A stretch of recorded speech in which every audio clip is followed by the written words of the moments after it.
Hello, hello. Good morning guys for today's vlog. So ngayon po ay nandito po ako ngayon sa Tagungtong Guwa.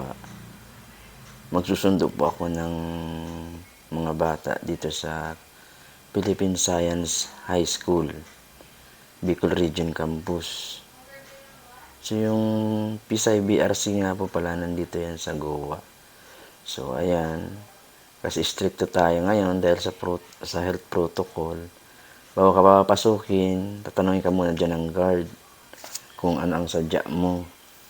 Tapos syempre, sabihin mo rin niya kung anong sadya mo, meron naman tayo dyan sinusundong anak. Kaya, papapasokin din tayo na. Ayun. So, okay na.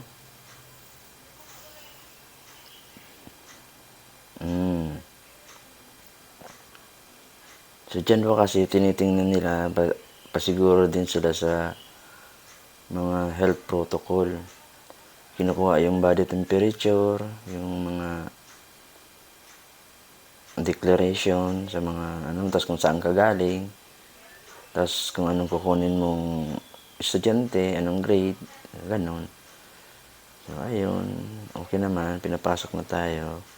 At dito, ito na yung campus ng Pisay, dito sa Goa.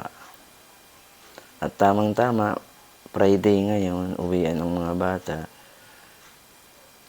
Ayan, yung mga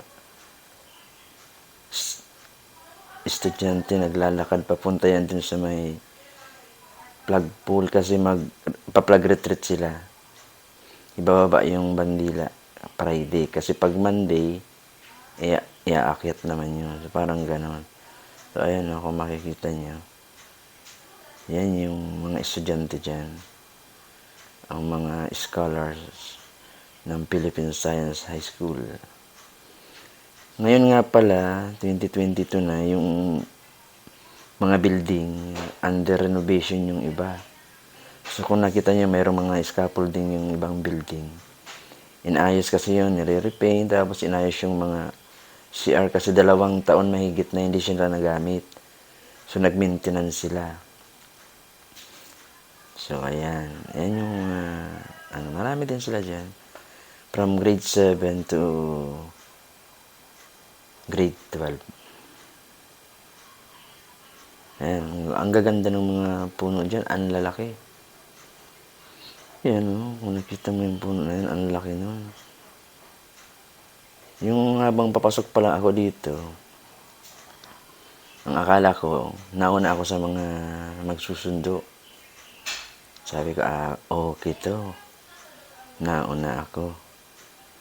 Ayan, makita nyo naman, kakaunti pa lang yung sasakyan.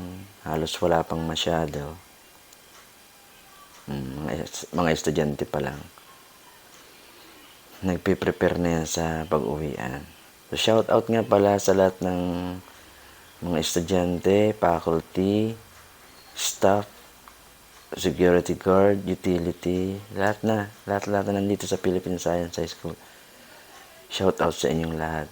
Sana nasa mabuti kayong kalagayan lahat. So, ayun. Yung akala ko na ako lang ang nauna, pagdating ko dito sa may parking area, ubos na pala.